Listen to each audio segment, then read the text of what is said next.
जय श्रीकृष्ण। नमस्कार दर्शक बंधु, माधव पवित्र बाणी राशिफल कार्यक्रम में आपण मानकु स्वागत। प्रिय दर्शक बंधु, आज आम जानिबा टैरोट कार्ड माध्यम मकर राशि विषय मार्च मास किपरि कटिबो। एई मकर राशि भाई भणी माने मार्च मासर समय किपरि कटिबो, प्रथम सप्ताह ठारू शेष सप्ताह पर्यंत केउं तारिख रे कोन घटिबो ता मध्य वर्णना करिवि एवं मकर राशि व्यक्तिंकर प्रतिकार निमंते मध्य किछि टिप्स मध्य आपण मानकु सबुदिन दैनंदिन भଳି कहिबि। आपण माने प्रथम रु शेष पर्यंत देखंतु एई मार्च मास किपरि आपनकर समय अतिबाहित हबो। तेबे आसंतु काल विलंब डेरी न करी आमे कार्ड माध्यम एकादशटी कार्ड बाहर करिबा। एकादश इंद्रियर तत्व अनुसार आमे दुईटी कार्ड को वर्तमान जहाँकि फेब्रुआरी मासर कथा वर्तमान स्थिति विषय कहबा, तापरे 9टी कार्ड को आमे रखिबा माने मार्च मासर विषय को देखिबा। जय श्रीकृष्ण। कौन आसुछि मोर प्रिय मकर राशि भाई भणी मानक पई मार्च मासर समय किपरि रहिबो। जय श्रीकृष्ण।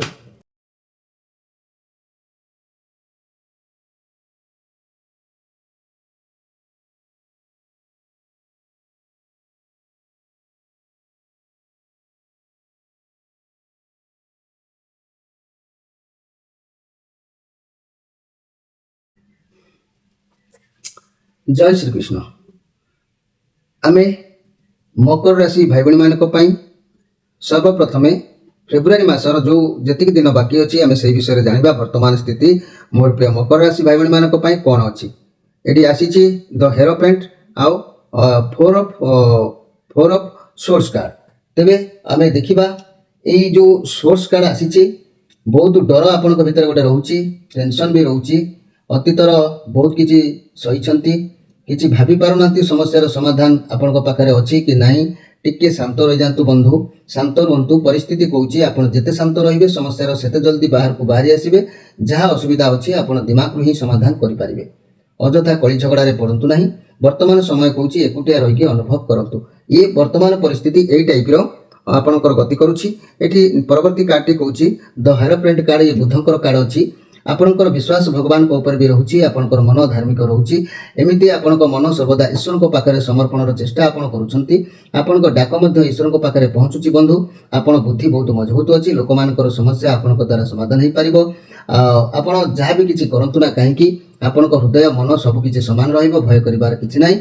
समानता यदि रहउछि मन माइंड हृदय भितर समानता रहिले ताले बहुत किछि समस्या आपे समाधान होइताय। यदि आपनकर मन गोटे कथा माइंड गोटे कथा ये सब कहइबो द्वंद्व भितर गति करिवे, तेणु आपनकर मन मस्तिष्क मेल खाइबो, समानता रहिबो। मोर प्रिय जहाँकि मकर राशि भाई भणी माने ये स्थिति कहउछि कई व्यक्तिंकर मध्य बाहाघरर जोगाजोग किंबा प्रस्ताव ये सब मध्य आसी पारे। तो जहाँ भी हो आपण टिके शांत रहिके कार्य करंतु। एई स्थिति वर्तमान आपनकर उपनीत अछि। आमे जदि मार्च मास को आमे गति करिबा, मार्च मासर प्रथम सप्ताह, द्वितीय सप्ताह, तृतीय सप्ताह, चतुर्थ सप्ताह। आमे प्रथम रु मार्च मासर प्रथम रु जदि आमे अनुध्यान करिबा आपनक पाखरे अर्थ रहिबो। ये कार्ड प्रमाण करूछि आवश्यकता जहाँ अछि ताकू साहाय्य करंतु, कारण साहाय्य करिबा द्वारा आशीर्वाद आपनक पाखरे मिलिताय। तेणु ये पॉजिटिव कार्ड अछि। आपनको निश्चित भाव में भल दिन आपनक पई रहिबो। आशीर्वाद प्राप्तर दिन प्रथम कार्डटी आपनक पई सूचना दउछि। द्वितीय कार्डटी से प्रथम सप्ताह येस ऑफ कप आपनक साथी एठी भी मध्य प्रमाण करछि। एठु भगवान को आपण डाकी डाकी आसुछंती, किंतु एठी भगवान को आशीर्वाद रहउछि। एठी भी मध्य भगवान को आशीर्वाद आपनक ऊपर अछि। कार्य करंतु, नुआ संपर्क आरंभ करंतु, नुआ व्यवसाय आरंभ करंतु। आपनक साथी भगवान निश्चित भाव में अछंती, एथिरे संदेह करिवार किछि नाही। मोर प्रिय जहाँकि मकर राशि भाई भणी माने जे कि नुआ व्यवसाय आरंभ करंतु, आपनक साथी जेहेतु भगवान अछंती, जहाँ भी करंतु आपण सफलता पाइबे। से कार्य केबे भी बाधा खराब नजर लागिबो नाही। आपनक साथी भगवान अछंती, नुआ जिनिसर शुभारंभ करि पारिबे। बहुत पॉजिटिव कार्ड अछि। तेणु एठी घर परिवार दाम्पत्य जीवन भल रहिबो, आनंद रहिबो। रिलेशन नुआ रास्ता खोलिबो, चेष्टा सफल हेबे।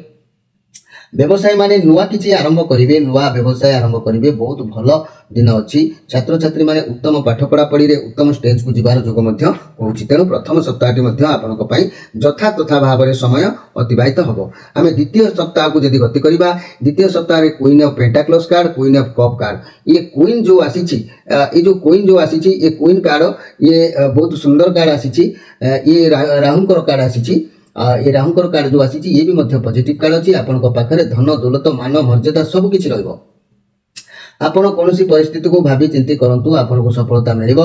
कैरियर रे बहुत भल दिन अछि। जदि कौन स्वास्थ्य समस्या थिला ତେବେ ଆପଣ ବିଶ୍ରାମ ନେବା ଆବଶ୍ୟକ ଅଛି। ଆରାମ କରନ୍ତୁ। ଘର ପରିବାର ଦାମ୍ପତ୍ୟ ଜୀବନ ନିଶ୍ଚିତ ଭଲ ରହିବ।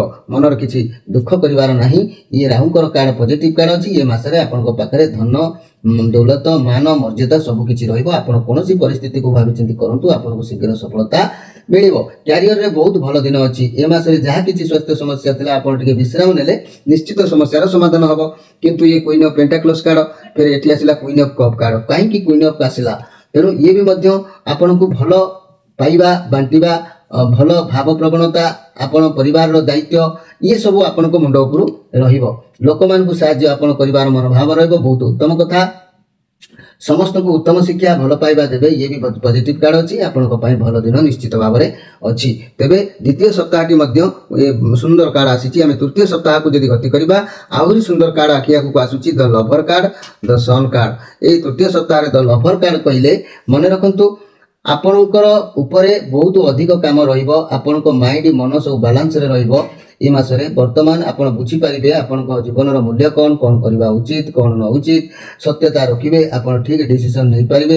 ପ୍ରଥମେ ଆପଣଙ୍କୁ ଲାଗିବ ଯଦି କିଛି ଆରମ୍ଭ କରୁଛନ୍ତି ତେବେ ରାସ୍ତା ବହୁତ କଠିନ, ଆପଣଙ୍କ ଦ୍ୱାରା କିଛି ହେବ କି ନାହିଁ। ଆପଣ ଯେମିତି ଗୋଟେ ନିର୍ଦ୍ଦିଷ୍ଟ ସ୍ଥଳରେ ପହଞ୍ଚିବେ ତେବେ ଆପଣଙ୍କୁ ଠିକ ରାସ୍ତା ପ୍ରାପ୍ତି ହେବ। ଛୋଟ ଛୋଟ ଲକ୍ଷ୍ୟ କରି ଆଗକୁ ବଢ଼ନ୍ତୁ, ସଫଳତା ଅବଶ୍ୟ ମିଳିବ। କାରଣ ମନି କ୍ୟାରିୟର ବ୍ୟବସାୟକୁ ନଜର କରେ। ଇଏ ଲଭ୍ କାର୍ଡ। କାର୍ଯ୍ୟକ୍ଷେତ୍ରରେ ସବୁ ଠିକଠାକ ଦେଖାଯାଉଛି। କିଛି ପରିବର୍ତ୍ତନ ଚାହିଁବେ, ଅଧିକ ବ୍ୟସ୍ତ ହୁଅନ୍ତୁ ନାହିଁ। ବ୍ୟବସାୟକୁ ବଢ଼ାଇବା ପାଇଁ ଏ ମାସରେ କାହା ସହ ହାତ ମିଳେଇ ପାରନ୍ତି। ଆଉ ଯଦି ଆମେ ଲଭ୍ କଥା କହିବା, ଲଭ୍ର ଇଏ ହେଉଛି ଫେମସ୍ କାର୍ଡ। ଏହା ବହୁତ ଭଲ କାର୍ଡ।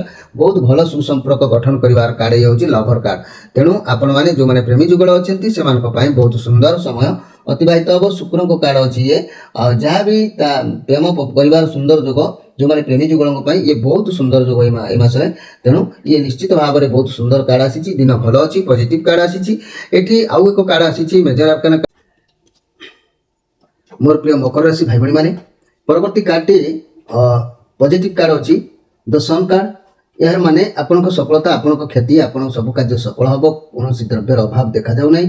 ଆପଣଙ୍କ ଲାଇଫରେ କୌଣସି ପୁରୁଷ କିମ୍ବା କୌଣସି ଛୋଟ ପିଲା ଆସିବେ ଯାହାଦ୍ୱାରା ଏ ମାସରେ ଆପଣଙ୍କର କୌଣସି କାର୍ଯ୍ୟ ସିଦ୍ଧ ହେବ ତାଙ୍କ ପାଇଁ। ଆପଣଙ୍କୁ ସବୁଆଡ଼ୁ ଖ୍ୟାତି ମିଳିବ, ସଫଳତା ମିଳିବ। ଇଏ ବହୁତ ପଜିଟିଭ କାର୍ଡ ଅଛି। ଘର ପରିବାର ଦାମ୍ପତ୍ୟ ଜୀବନ ଆଚ୍ଛାଦିତ ରହିବ। କିଛି ବି ସ୍ୱପ୍ନ ଆପଣଙ୍କର ସାକାର ହେବ। ଲଭ୍ ରିଲେସନ୍ ନୂଆ ମୋଡ଼ ନେବ, ଯାହାକି ଆପଣଙ୍କର ମନ ଖୁସି ହେଲା ପରି। ଛାତ୍ରଛାତ୍ରୀମାନେ ଭଲ ପଢ଼ିବେ, ବ୍ୟବସାୟୀମାନେ ଭଲ ବ୍ୟବସାୟ ମଧ୍ୟ କରିବାର ସୂଚନା ଏ କାର୍ଡରେ ଦେଖାଦେଉଛି। ତେବେ ଆମେ ଯଦି ଶେଷ ସପ୍ତାହର ଶେଷ କାର୍ଡକୁ ନଜର କରିବା, ଇଏ ହେଉଛି ନାଇଟ୍ ଅଫ୍ ପେଣ୍ଟାକ୍ଲସ୍ କାର୍ଡ। ଇଏ ଆହୁରି ସୁନ୍ଦର କାର୍ଡ। ଶାନ୍ତ ସ୍ୱଭାବ ଯୋଗୁଁ ଆପଣ ଆଗକୁ ବଢ଼ିବେ। କ୍ୟାରିୟର ରିଲେଟେଡ୍ କୌଣସି କାର୍ଯ୍ୟରେ ଆଗକୁ ବଢ଼ିବେ। ଆପଣ କଠିନ ପରିଶ୍ରମ ବି କରିବେ, ଧୈର୍ଯ୍ୟ ରହିବ। ଇଏ ପଜିଟିଭ କାର୍ଡ ଅଛି। ଆପଣଙ୍କ କାର୍ଯ୍ୟକୁ ଏକାଗ୍ରତା ସହିତ ନିଷ୍ଠାର ସହିତ କରନ୍ତୁ, ସଫଳତା ପ୍ରାପ୍ତି ହେବ। ଏ ମାସରେ ଅର୍ଥ କ୍ୟାରିୟର ବାବଦରେ ବହୁତ ଭଲ ଫଳ ଆପଣଙ୍କୁ ମିଳିବ। ଯଦି ବି କିଛି ସ୍ୱାସ୍ଥ୍ୟ ସମସ୍ୟା ଥିଲା ତାହା ମଧ୍ୟ ଦୂରେଇ ଯିବାର ସମ୍ଭାବନା ରହୁଛି। ଆପଣଙ୍କର ଏ ମାସରେ ଆଗକୁ ବଢ଼ିବେ। ଆପଣଙ୍କର ଲକ୍ଷ୍ୟ, ଆପଣଙ୍କର ଦାୟିତ୍ୱ ଭଲ ଭାବରେ ଆପଣଙ୍କୁ ଜ୍ଞାତ ଅଛି। ଆପଣ ଏ ମାସରେ କ୍ୟାରିୟର ରିଲେଟେଡ୍ କୌଣସି କାର୍ଯ୍ୟରେ ବି ଆଗକୁ ବଢ଼ିପାରନ୍ତି। ଆପଣଙ୍କର ଆଶା ଏ ମାସରେ ନିଶ୍ଚିତ ଭାବରେ ପୂରଣ ହେବ। ଆପଣଙ୍କ ପାଇଁ ଗ୍ରହମାନଙ୍କର ସପୋର୍ଟ ରହୁଛି। ପଜିଟିଭ କାର୍ଡ ଅଛି। ଆପଣଙ୍କର କାର୍ଯ୍ୟକୁ ଏକାଗ୍ରତା ସହିତ କରିବାର ଅଛି, ନିଷ୍ଠାର ସହିତ କରିବାର ଅଛି। ସଫଳତା ପ୍ରାପ୍ତି ହେବ। ରିଲେସନସିପ୍ ଅତି ଉତ୍ତମ ରହିବ। ଅର୍ଥ କ୍ୟାରିୟର ବାବଦରେ ବହୁତ ଭଲ ଯୋଗ ରହୁଛି। ତେଣୁ ମୋର ପ୍ରିୟ ମକର ରାଶି ଭାଇ ଭଉଣୀମାନେ, ଏଠି ପରବର୍ତ୍ତୀ ଶେଷ କାର୍ଡଟି ମଧ୍ୟ ଆସିଛି ଦ ଡେଭିଲ୍ କାର୍ଡ। ଇଏ ଯେତେ କାର୍ଡ ଆସିଛି ସବୁ ପଜିଟିଭ ଆସିଲା ବେଳେ ଏ କାର୍ଡଟି ନେଗେଟିଭ ଆସିଛି। ନେଗେଟିଭ କାର୍ଡର କଥା ମୁଁ ଆପଣଙ୍କୁ କହିବାକୁ ଚାହୁଁନି, କାରଣ 10 ଜଣ ଭଲ ଲୋକଙ୍କ ସାଙ୍ଗରେ ଜଣେ ମନ୍ଦ ଲୋକ ରହିଲେ ତା ମଧ୍ୟ ଭଲ ହୋଇଥାଏ। ତେଣୁ ସେ ବିଷୟରେ ମୁଁ ଆପଣଙ୍କୁ କହିବାକୁ ଚାହୁଁନି। ଏଠି ଆଉ ଏକ କାର୍ଡ ଆସିଛି ଯାହାକି ଇଏ ହେଉଛି ଏକ୍ସଟ୍ରା ମେସେଜ। ଭଗବାନ ଆପଣଙ୍କର ପରୀକ୍ଷାରେ ପାସ୍ ହେଇଛନ୍ତି କି ଫେଲ୍ ହେଇଛନ୍ତି ସେ କଥା ମହାପ୍ରଭୁ ଜାଣନ୍ତି। ଏଟା ପରିଶେଷରେ ଆମେ ଦେଖିବା ଏ କାର୍ଡ ବିଷୟରେ ଜାଣିବା। ତା ପୂର୍ବରୁ ମୁଁ ଆପଣଙ୍କୁ କହିବାକୁ ଚାହୁଁଛି, ମନେ ରଖନ୍ତୁ ଏ ମାସରେ ଯଦି ଆମେ ନିର୍ଘଣ୍ଟ ସମୟ ବା ସତର୍କ ସୂଚନା ତାରିଖ ଅନୁସାରେ ମୁଁ ଆପଣଙ୍କୁ କହିବି ତାହେଲେ ମାର୍ଚ୍ଚ ମାସର ତାରିଖ ନୋଟ୍ କରନ୍ତୁ।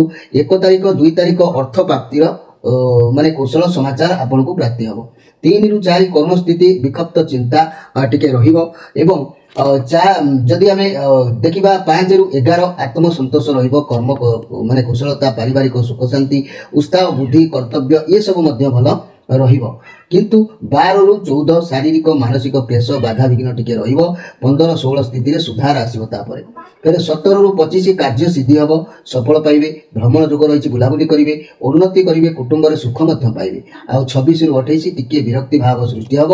29 ରୁ 31 ସମସ୍ୟା ଦୂର ହେବ, ଗୃହେ ଶାନ୍ତି ଆପଣଙ୍କର ନିଶ୍ଚିତ ଭାବରେ ଦେଖାଦେବ। ଏଥିରେ ସନ୍ଦେହ କରିବାର କିଛି ନାହିଁ ମୋର ପ୍ରିୟ ମକର ରାଶି ଭାଇ ଭଉଣୀମାନେ। ମକର ରାଶି ଭାଇ ଭଉଣୀମାନେ ସବୁବେଳେ ମନେ ରଖନ୍ତୁ ଆପଣଙ୍କ ରାଶିର ଅଧିପତି ଗ୍ରହ ହେଲେ ଶନି।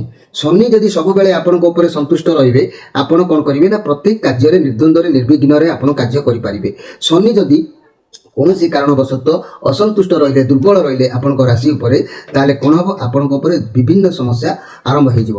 ସମସ୍ୟା କ'ଣ ନା ଋଣ ବଢ଼ି ଚାଲିବ, ରୋଗ ବଢ଼ି ଚାଲିବ, ସମସ୍ୟା ଦେଖାଦେବ, ବେପାରରେ ବ୍ୟୟ ବୃଦ୍ଧି ହେବ, ବେପାର ତଳକୁ ତଳକୁ ନିମ୍ନ ସ୍ତରକୁ ଖସିବ, ଶତ୍ରୁମାନେ ବୃଦ୍ଧି ହେବ, ଯାହାକି ସ୍ୱାମୀ ସ୍ତ୍ରୀ ଭିତରେ ମନ ମତାନ୍ତର ଦେଖାଦେବ, ବନ୍ଧୁମାନେ ବିଦ୍ରୋହୀ ହେବେ। ଇଏ ସବୁ କ୍ଷେତ୍ର ଆପଣଙ୍କର ଯଦି ଶନି ଦୁର୍ବଳ ବା ନିଚ ରହିଲେ ଦେଖାଦେବ। ଶନି ଯଦି ନିଚରେ ରହିଲେ ଆପଣ ଜାଣିବେ କେମିତି ନା ସେଥିପାଇଁ ରୋଗ ବି କିଛି ମଧ୍ୟ ଆପଣଙ୍କୁ ଦେଖାଦେବ। ଶନିଙ୍କ ଅଶୁଭରେ ଯକ୍ଷ୍ମା, ବାତ, ଉଦର ରୋଗ, ମୂର୍ଚ୍ଛା ରୋଗ, ସ୍ନାହବିକ ଦୁର୍ବଳ ରୋଗ, ହେତୁକ ରୋଗ, ପକ୍ଷାଘାତ ରୋଗ, ଶ୍ୱାସ ବାତ ରୋଗ, ହସ୍ତପାଦ କମ୍ପିବା ରୋଗ ମଧ୍ୟ ଦେଖାଦେବ। ଏଇ ଶନିଙ୍କ କାରଣରୁ ମଧ୍ୟ ଆପଣଙ୍କର ପେଟରେ ଓ ପାଦ ରୋଗ ମଧ୍ୟ ଦେଖାଦେବ। ହଠାତ୍ ଉଚ୍ଚ ସ୍ଥାନରୁ ପଡ଼ିବା, ଗଛରୁ ପଡ଼ିବା, ଝୁଣ୍ଟି ପଡ଼ିବା, ଯାନବାହନରୁ ଖସି ପଡ଼ିବା, ଦୁର୍ଘଟଣା ଜନିତ ରୋଗ ମଧ୍ୟ ଦେଖାଦେବ। ତେଣୁ ମୋର ପ୍ରିୟ ଯାହାକି ମକର ରାଶି ଭାଇ ଭଉଣୀମାନେ, ଏସବୁ କାରଣ ପାଇଁ ବାଡ଼ି ଅଁଳା ମୂଳର ଚେରକୁ ଶନିବାର ଦିନ ପ୍ରଭାତ ସମୟରୁ ଆଣି ଯଦି ତାକୁ ଆପଣ ଧାରଣ କରୁଛନ୍ତି ନୀତି ନିୟମରେ, ତାହେଲେ କୌଣସି କବଚର ପରି ଧାରଣ କରୁଛନ୍ତି, ଏସବୁ ରୋଗରୁ ମଧ୍ୟ ଆପଣଙ୍କୁ ସୁରକ୍ଷା ମିଳିଯିବ। ଆଉ ଯଦି ବି ଆପଣ ଶନିକୁ ପୂର୍ଣ୍ଣ ଭାବରେ ସନ୍ତୁଷ୍ଟ କରିବାକୁ ଚାହୁଁଛନ୍ତି, ପୂର୍ଣ୍ଣ ଭାବରେ ସନ୍ତୁଷ୍ଟ କରିବାକୁ ଚାହିଁଲେ ମକର ରାଶି ଭାଇ ଭଉଣୀମାନଙ୍କର ଶନି ସନ୍ତୁଷ୍ଟ ପାଇଁ ସପ୍ତମୁଖୀ ରୁଦ୍ରାକ୍ଷର ଗୋଟେ ଧାରଣ କରନ୍ତୁ। ସପ୍ତମୁଖୀ ରୁଦ୍ରାକ୍ଷ ଧାରଣ କଲେ ମନୁଷ୍ୟ ଚୋର ବୃତ୍ତି ପରି କୁକର୍ମରୁ ଦୂରେଇଯାଏ। ସପ୍ତମୁଖୀ ରୁଦ୍ରାକ୍ଷ ଧାରଣ କଲେ ସୂର୍ଯ୍ୟ ଭଗବାନ ସପ୍ତ ଋଷିମାନଙ୍କର ଆଶୀର୍ବାଦ କିନ୍ତୁ ପ୍ରାପ୍ତି ହୋଇଥାଏ। ଏହି ସପ୍ତମୁଖୀ ରୁଦ୍ରାକ୍ଷର ଧାରଣ କଲେ ମହାଲକ୍ଷ୍ମୀଙ୍କର କୃପା ପ୍ରାପ୍ତି ହୋଇଥାଏ। ସପ୍ତମୁଖୀ ରୁଦ୍ରାକ୍ଷ ଧାରଣ କଲେ ମନୁଷ୍ୟ ଧନ ସମ୍ପଦର ସୁଖ ଲାଭ ମଧ୍ୟ ପାଇଥାଏ। ସପ୍ତମୁଖୀ ରୁଦ୍ରାକ୍ଷରକୁ ସପ୍ତ ମାତୃକା, ବ୍ରାହ୍ମଣୀ, ମାହେଶ୍ୱରୀ, ବୈଷ୍ଣବୀ, ବାରାହୀ, ରୁଦ୍ରାଣୀ, ଚାମୁଣ୍ଡାଙ୍କର ଏକ ପ୍ରତ୍ୟକ୍ଷ ସ୍ୱରୂପ ଭାବରେ ବିଚାର ମଧ୍ୟ କରାଯାଇଥାଏ। ସପ୍ତମୁଖୀ ରୁଦ୍ରାକ୍ଷ ଧାରଣ କଲେ ମନୁଷ୍ୟ ବୃତ୍ତି, ବ୍ୟବସାୟ, ସୁଖ ତଥା ଉନ୍ନତି ନିଶ୍ଚିତ ଭାବରେ ଲାଭ କରିଥାଏ। ତେଣୁ ମୋର ପ୍ରିୟ ମକର ରାଶି ଭାଇ ଭଉଣୀମାନେ, ସପ୍ତମୁଖୀ ରୁଦ୍ରାକ୍ଷର ଅଧିପତି ଗ୍ରହ ହେଲେ ଶନି। ସପ୍ତମୁଖୀ ରୁଦ୍ରାକ୍ଷର ସ୍ୱୟଂ ଅନନ୍ତଙ୍କର ସ୍ୱରୂପ ଅଟନ୍ତି। ଏହି ରୁଦ୍ରାକ୍ଷ ଧାରଣ କଲେ ମହାପାତକ ନାଶ ହୋଇଥାଏ, ଦୁରାରୋଗ୍ୟ ବ୍ୟାଧିରୁ ମୁକ୍ତି ମିଳିଥାଏ, ମାନେ ସୁବର୍ଣ୍ଣ ଯାହାକି ରୋଗୀ ବା ପାପରୁ ମଧ୍ୟ ମୁକ୍ତି ମିଳିଥାଏ, ଅକାଳ ମୃତ୍ୟୁରୁ ମଧ୍ୟ ମୁକ୍ତି ମିଳେ। ଏହି ରୁଦ୍ରାକ୍ଷ ଧାରଣ କଲେ ବୀଜ ମନ୍ତ୍ର ମନେ ରଖନ୍ତୁ, ଓಂ ନମଃ ଶିବାୟ, ଭଗବାନ ଋଷିଭ୍ୟ ନମଃ। ଶନିପାତ, ଭୀଷଣ ଜ୍ୱର କିମ୍ବା ମୂର୍ଚ୍ଛା ଆଦି ରୋଗରୁ ଏହି ରୁଦ୍ରାକ୍ଷ ଧାରଣ କଲେ ମଧ୍ୟ ମୁକ୍ତି ହୋଇଥାଏ। ମୋର ପ୍ରିୟ ଯାହାକି ମକର ରାଶି ଭାଇ ଭଉଣୀମାନେ, ଆପଣମାନେ ମନେ ରଖନ୍ତୁ, ଏହି ରୁଦ୍ରାକ୍ଷ ଯଦି ଗୋଟିଏ ଧାରଣ କରୁଛନ୍ତି ଆପଣ ପ୍ରତ୍ୟେକ କାର୍ଯ୍ୟରେ ବିଜୟ ହାସଲ କରିବାର ସୁଯୋଗ ଆପଣଙ୍କୁ ପ୍ରାପ୍ତି ହୋଇଥାଏ। କିଛି ଦିନ ଆପଣଙ୍କ ଦେହରେ ରୁଦ୍ରାକ୍ଷ ରହିଲା ପରେ, ଆପଣଙ୍କ ବ୍ଲଡ଼ ସହିତ ମିଶିଲା ପରେ ଦେଖିବେ ଅଟୋମେଟିକ୍ ଆପଣଙ୍କର ସବୁ ପ୍ରଭାବ, ସବୁ ସ୍ଥିତି ପରିବର୍ତ୍ତନକୁ ଆସିଥାଏ। ତେବେ ମନେ ରଖନ୍ତୁ ମୋର ପ୍ରିୟ ମକର ରାଶି ଭାଇ ଭଉଣୀମାନେ, ଆପଣ ଯଦି ଆମ ଚ୍ୟାନେଲ ମାଧ୍ୟମରୁ ରୁଦ୍ରାକ୍ଷର ଅର୍ଡର କରିକି ନେଉଛନ୍ତି, ତା ସାଙ୍ଗରେ ଆପଣଙ୍କୁ ବାଡ଼ି ଅଁଳା ଗଛର ମୂଳର ଚେରରେ ଏକ କବଚ ମଧ୍ୟ ଫ୍ରିରେ ଆପଣଙ୍କୁ ଦିଆଯାଉଛି। ଆମର ଚ୍ୟାନେଲ ଦେଖୁଥିବାରୁ ଆପଣମାନଙ୍କୁ ଧନ୍ୟବାଦ ମଧ୍ୟ ଆମେ ଦେଉଛୁ। ତେବେ ମନେ ରଖନ୍ତୁ ଏ ସାରାଂଶ କଥା ଯଦି ଆପଣ ବୁଝିବେ, ସାରାଂଶ କଥା କହିଲେ ଆପଣଙ୍କର ଏ ମାସର ଫଳ ମଧ୍ୟମ ରହିବ। ମାସର ଆରମ୍ଭରୁ ମଧ୍ୟ ଭାଗରେ ଅର୍ଥଗାମ ଯୋଗ ରହୁଛି। ଆରମ୍ଭରୁ କିମ୍ବା ମଧ୍ୟ ଭାଗରେ ଅର୍ଥଗାମର ଯୋଗ ରହୁଛି। ଭାଗ୍ୟ ମାନେ ଯାହାକି କର୍ମକ୍ଷେତ୍ରରେ କେବଳ ମନ ଭିତରେ ଅନେକ ଆଶା ହୋଇ ରହିବ। ସମସ୍ତ କାର୍ଯ୍ୟରେ ଇଚ୍ଛା ନଥାଏ ମଧ୍ୟ ଅନିଚ୍ଛା ପ୍ରକାଶ ଟିକେ ପାଇବ, କାହିଁକିନା ଅଳସୁଆମୀ ଆପଣ ହେଲେ ଅସୁବିଧା ହେବ। ପାରିବାରିକ ଜୀବନରେ ହତ ଉତ୍ସାହ ଦେଖା ଦେଇପାରେ। ଚାକିରିରେ କିନ୍ତୁ ଶୁଭଫଳ କମ୍ପଲସରି ପାଇବେ। ବ୍ୟବସାୟରେ ଅଗ୍ରଗତି ନିଶ୍ଚିତ ଭାବରେ ଘଟିବ। ପଢ଼ାପଢ଼ିରେ ଉଚ୍ଚ ଆଶା ଆପଣଙ୍କର ସଫଳତା ହେବ। କିନ୍ତୁ ଆମେ ସିନା ସବୁ କହିଦେଲେ, କିନ୍ତୁ ହେଲେ ଭଗବାନଙ୍କର ଗୋଟେ ଇଚ୍ଛା ଥାଏ, ଆଉ ଭଗବାନ ସେଥିପାଇଁ ଏକ୍ସଟ୍ରା ମେସେଜ ଭାବରେ ଭଗବାନ ଗୋଟେ କାର୍ଡ଼ ଦେଇଥାନ୍ତି। ସେ କାର୍ଡ଼ କିନ୍ତୁ ବହୁତ ସୁନ୍ଦର କାର୍ଡ଼ ଆସିଛି। ଯାହା ହଉ ଈଶ୍ୱରଙ୍କ ଇଚ୍ଛାରୁ ଯାହା ବି କାର୍ଡ଼ ଆସିଛି, ଇଏ ବି ମଧ୍ୟ ସୁନ୍ଦର କାର୍ଡ଼ ଆସିଛି। ଏ ମେଜର ଆର୍କାନା କାର୍ଡ଼ ଆସିଛି, ଏ ଦ ଚ୍ୟାରିୟଟ କାର୍ଡ଼, ଇଏ ବହୁତ ସୁନ୍ଦର କାର୍ଡ଼। ଆପଣ ଲକ୍ଷ୍ୟ ସ୍ଥିର କରି କାମ କରିବେ। ଏ ମାସରେ କଠିନ ପରିଶ୍ରମ କରିବେ, ବହୁତ ମୋଟିଭେଟ ଫିଲ୍ କରିବେ, କାମରେ ଫୋକସ ରଖିବେ, ଆପଣଙ୍କ କାମରୁ ପଛକୁ ହଟିବେ ନାହିଁ। ଆପଣ କାହାରି ସହିତ ଦ୍ୱନ୍ଦ୍ୱ କଳି ଏ ମାସରେ କରନ୍ତୁ ନାହିଁ। ନିଜ ଭାବର ପ୍ରବଣତାକୁ ଲୁଚେଇକି ରଖନ୍ତୁ। କର୍ମକ୍ଷେତ୍ରରେ ବହୁତ ଭଲ ରହିବ। ଆପଣ ଯାହା ବି କାମ କରିବେ ସେଥିରେ ଆପଣଙ୍କୁ ସଫଳତା ନିଶ୍ଚିତ ମିଳିବ। ଆପଣ ମାଇଣ୍ଡରେ ବର୍ତ୍ତମାନ ଚାଲିବ କି କେମିତି ଆପଣ ଆପଣଙ୍କର ବ୍ୟବସାୟକୁ ବଢ଼ାଇବେ, ଗ୍ରୋ କରିବେ। ପରିବାରକୁ ଅଧିକ ସମୟ ଦେବା ଟିକେ କଷ୍ଟକର ହୋଇଯାଇପାରେ। ଲଭ୍ ରିଲେସନ୍ ବହୁତ ସୁନ୍ଦର ବି ରହିବ ଏ ମାସରେ, କାରଣ ଇଏ ହେଉଛି କେତୁଙ୍କର କାର୍ଡ଼। କେତୁଙ୍କର କାର୍ଡ଼ ଆପଣଙ୍କ ପାଖରେ ଏତେ ଶକ୍ତି ରହିବ ଯାହାକି ଅର୍ଥର ଶକ୍ତି ବି ମଧ୍ୟ ରହିବ। ଆପଣଙ୍କ ହାତକୁ କିଛି ଟଙ୍କା ଏ ମାସରେ ଆସିବ। ଯୋଜନା ପ୍ରସ୍ତୁତି ପୂର୍ଣ୍ଣ ଫଳ ପ୍ରାପ୍ତି ହେବ। ଭାବିଚିନ୍ତି ଆପଣ ଏମିତି ଏକ ସ୍ଥାନରେ ପହଞ୍ଚିବେ ଯାହା ଆପଣଙ୍କୁ ରକ୍ଷା କରିପାରିବ। ଆପଣ ବହୁତ ଖୁସିର ଦିନ ଆପଣଙ୍କ ପାଇଁ ଅଛି। ଆପଣ ଭଗବାନ ଶିବଙ୍କୁ ଆରାଧନା କରନ୍ତୁ। ଆପଣଙ୍କ ଜୀବନରେ କିଛି ବି ଭଲ ଚେଞ୍ଜେସ୍ ନିଶ୍ଚିତ ହେବ। ଘର ପରିବାର ଦାମ୍ପତ୍ୟ ଜୀବନ ଅତି ସୁନ୍ଦର ରହିବ। ବ୍ୟବସାୟ ମାନେ ଭଲ ଲାଭ କରିବେ। ବ୍ୟବସାୟ ଉପରେ ଧ୍ୟାନ ରହିବ। ଲଭ୍ ରିଲେସନ୍ ଏକ ସୁନ୍ଦର ଯୋଗ, ଇଚ୍ଛା ପୂରଣର ଯୋଗ ଆକୁ କୁହାଯାଏ। ଛାତ୍ରଛାତ୍ରୀମାନେ ପାଠ ପଢ଼ାପଢ଼ିରେ ମନ ଦେବେ ଏବଂ ଭଲ ମଧ୍ୟ ପଢ଼ିବେ। ଏଥିରେ ସନ୍ଦେହ କରିବାର କିଛି ନାହିଁ। ମୋର ପ୍ରିୟ ମକର ରାଶି ଭାଇ ଭଉଣୀମାନେ, ଆପଣମାନେ ନିଶ୍ଚିତ ଭାବରେ ଇଏ କଥାକୁ ଅନୁଭବ କରିବେ। ଆଉ ପ୍ରତ୍ୟେକ ଦିନ ଆମର ଦୈନନ୍ଦିନ ରାଶିଫଳ ମାଧବ ପବିତ୍ରବାଣୀ ରାଶିଫଳ କହିଲେ ଆପଣଙ୍କର ରାଶିଫଳ ଚାଲି ଆସିବ। ଦୈନନ୍ଦିନ ରାଶିଫଳ ଚାଲିଛି, ମାସିକିଆ ରାଶିଫଳ ଚାଲିଛି, ସଂକ୍ରାନ୍ତିର କଥା ବି ଚାଲୁଛି। ଆଉ ଯଦି ଆପଣଙ୍କର କୋଷ୍ଠୀ କିମ୍ବା ଆପଣଙ୍କର ସମସ୍ୟା କିଛି ଅଛି, ଯୋଗାଯୋଗ କରିବାକୁ ଚାହୁଁଛନ୍ତି, ସ୍କ୍ରିନ୍ ଉପରେ ନମ୍ବର ଦିଆଯାଉଛି। ସେ ନମ୍ବରରେ ପ୍ରତ୍ୟେକ ଶନିବାର ରବିବାର ସନ୍ଧ୍ୟା 6ରୁ ରାତି 9 ଭିତରେ ଆପଣ ଯୋଗାଯୋଗ କରିବେ। ଆପଣଙ୍କ ସମସ୍ୟାର ସମାଧାନ କିପରି ହେବ ତାହା ଆମେ ନିଶ୍ଚିତ ଭାବରେ ବ୍ୟବସ୍ଥା କରିବୁ। ପ୍ରିୟ ଦର୍ଶକ ବନ୍ଧୁ, ଯଦି ଆପଣମାନଙ୍କୁ ଚ୍ୟାନେଲଟି ଭଲ ଲାଗୁଥାଏ ନିଶ୍ଚିତ ଗୋଟେ ସବସ୍କ୍ରାଇବ୍ କରନ୍ତୁ, ଲାଇକ୍ କରନ୍ତୁ, ଆମ ଚ୍ୟାନେଲ ସହିତ ଯୋଡ଼ି ହୁଅନ୍ତୁ। ଆଉ ପ୍ରତ୍ୟେକ ଦିନ ଯେଉଁ ରାଶିଫଳ ଚାଲିଛି ତା ଦେହରେ ପ୍ରତିଦିନ ନୂଆ ନୂଆ କଥା, ଆପଣଙ୍କ ଘର ବା ସମସ୍ୟା କଥା ଆମେ ତାର ଆଲୋଚନା କରୁଛୁ। ଆପଣ ତାର ସମସ୍ୟାର ସମାଧାନ ମଧ୍ୟ ଆପଣ ପାଇପାରିବେ। ପ୍ରିୟ ଦର୍ଶକ ବନ୍ଧୁ, ସମୟ ଅତିବାହିତ ହେଇଛି, ଆପଣମାନଙ୍କ ଠାରୁ ବିଦାୟ ନେଇ ରହୁଛି। ନମସ୍କାର।